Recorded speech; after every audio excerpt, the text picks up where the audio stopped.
Chapter 6. The Journey Begins.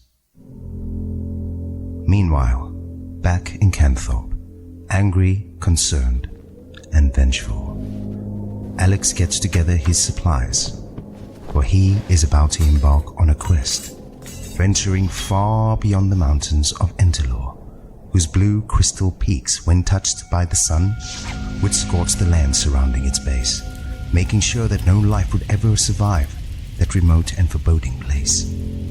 The locals have given it a name: Scorch Valley. "I will get her back," says Alex, pulling his gear onto his back. Shutting the door to his store, Alex struggles his way through the thick black snow. On his approach to the west gate, a man in warrior attire stops him and asks, "Where are you going on this frosty day, my friend? And where is your lady friend?" asked the stranger. "I'm off to find her. I don't really have time to explain," said Alex impatiently, passing the man. "Wait! Let me come with you. After all, if you run into any trouble, you have my axe." Alex stops for a second and ponders on the man's offer. "Are you ready at this moment?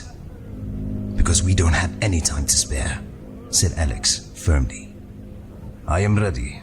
A warrior is always ready," he says with much gusto. "Fine, we are leaving."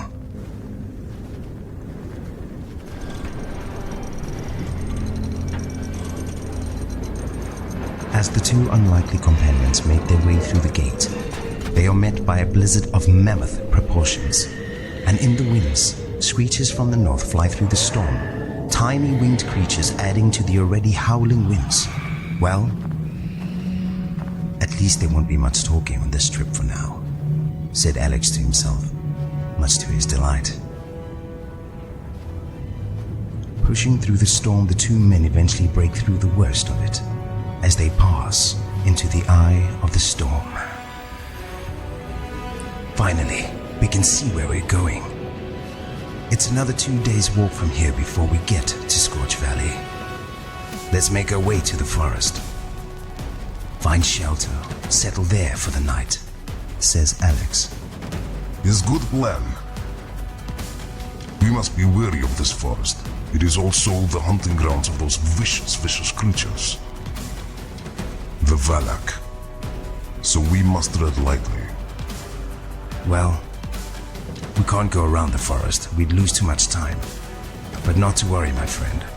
I've survived the worst this planet has thrown at me so far.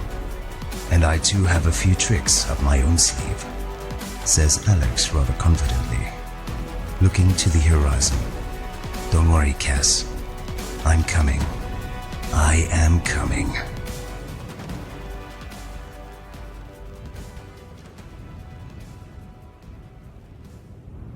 The dense shrubbery of the forest consisted mostly of poisonous thorn bushes and deadly creeping vines, forcing the two travelers to be mindful and alert at all times. I did not get your name, my friend. My name is Dicron. I am not from this place, he says. My name is Alex. Like almost everyone else here, I too am not from here. So where are you from? What's your story? I can't really say, my friend. My memory is somewhat fractured. I know there was a village, I know I had a family, and there was a war, a great battle, which I believe I was a part of. My clearest memory is of the battlefield. Our enemies had us pinned down behind our defense walls. There was fire everywhere. They were throwing magical bottles that burst into flames, burst as they hit the ground. Bright blue fire exploded from this, leaving the air black as night. Our leader told us to charge the enemies in last stand. So we ran, screaming with axes in hand, charging into the blackened air, and then, poof. I am here. giant creature staring at me, which I now know to be Grandark. I was pretty much the same. Poof. I was here. But a creature from this world brought me here. Yet as we arrived, there was a loud crash, and he was gone. He's the one that took my friend. And he's the reason we are on this path.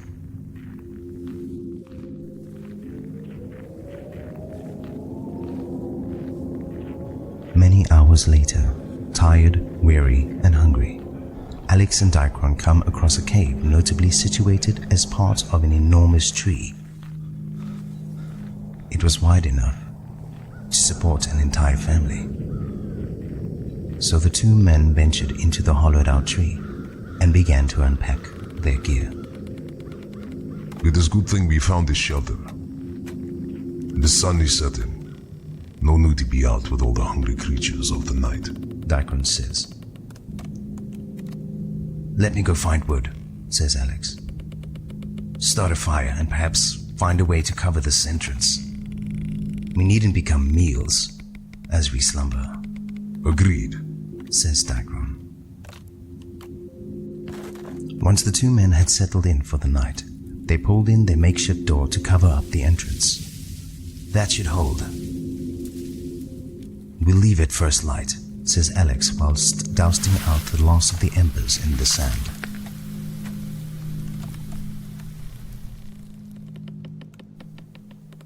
Later on that night, close enough to dawn, shuffling can be heard.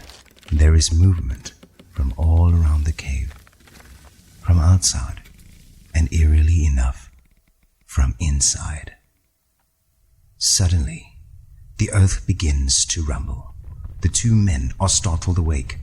Neither of them could see a thing before them, only what seemed to be the sound of 1,000 footsteps getting closer and closer, till eventually a swarm of creatures breaks through the roof of the cave, blasting through the doorway, letting the moonlight shine in.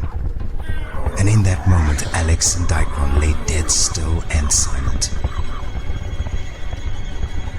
They had accidentally found shelter in a nest of Valax.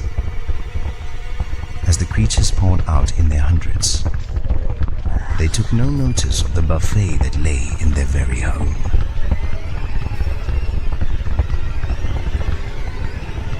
Once the lost Valak had left, the two companions carefully and quietly gathered their things so as not to arouse the attention of said creatures.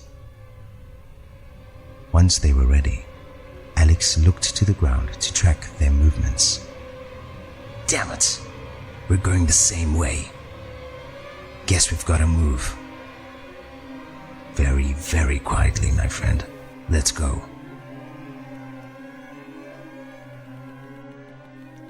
The Valak are known as pack hunters, vicious killers, and they leave nothing behind, not a single morsel. Light gray in color, they are about knee-height, long-tailed bipedal running on two long legs and taloned feet. Instead of arms, their unwebbed wings on their backs are used as stabbing weapons, striking faster than a cobra. Their heads have no defined features at all, just an elongated reptilian-shaped head. On this world, the word Val means 3. So when a Valak opens its hidden mouth, the bottom jaw splits into 2 separate halves, making it impossible to get away once its razor-like teeth have you in their grasp.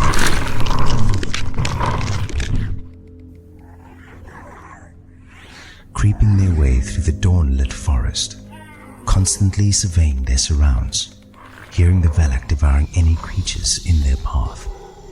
Suddenly, Alex spots the forest's end in the distance. If the two men could only make it to that point, they would most certainly be safe. Or would they? So Alex points out the end to Dicron and whispers, "Move quickly and quietly." Now with much haste they traversed the thicket, almost without a sound, breathing heavily, for they knew what was at stake. Quicker and quicker they move, but Alex missteps and tumbles to the ground, making quite the rackets. And there in the distance, a tiny Valak lifts its blood-covered head from its meal and lets out a screech, signaling the others that there is prey ahead. The ground begins to tremble once again as the horde of tiny beasts tears through the forest on the hunt. Dicron helps Alex back to his feet. Come, my friend. We are nearly there. Hurry! Hurry! Both men are now sprinting for dear life and not too far from the forest's end. But as they broke through the tree line, they were met by a ledge, followed by a steep, steep hill. And without hesitation, they leaped off, eventually slamming into the ground, tumbling through snow and rock down the hill, till they eventually came to a sudden stop, crashing into a frozen stream at the base of the hill. They struggle to get out of the icy water, but eventually they do, now fighting for breath. Both men had forgotten their pursuers, so they looked to each other wide-eyed and turned to the hilltop, where the horde stood, bobbing their heads back and forth. And then the screech. As the horde leaps off the ledge, making their descent down the hill, shaking the earth, Alex and Dicron look to each other. Well, we can't outrun them now, says Dicron. Can you handle the water again? Said Alex. It's our only option. They pause briefly. Let's do it, my friend. We make them work for their food. The two men dived below the ice as the wave of Valak hit the stream. The ravenous beasts wouldn't let up. They began clawing at the ice in vicious pursuit, breaking and crashing through, losing many of their own in their pursuit. Alex and Dicron were being pulled by the current. At this point, they both needed to surface for air, all the while staying just ahead of the Valak. But Dicron could not stay below any further, so he swung his axe and blasted a hole through the ice. He gasped for air. But it was almost no time before the hungry horde spotted him.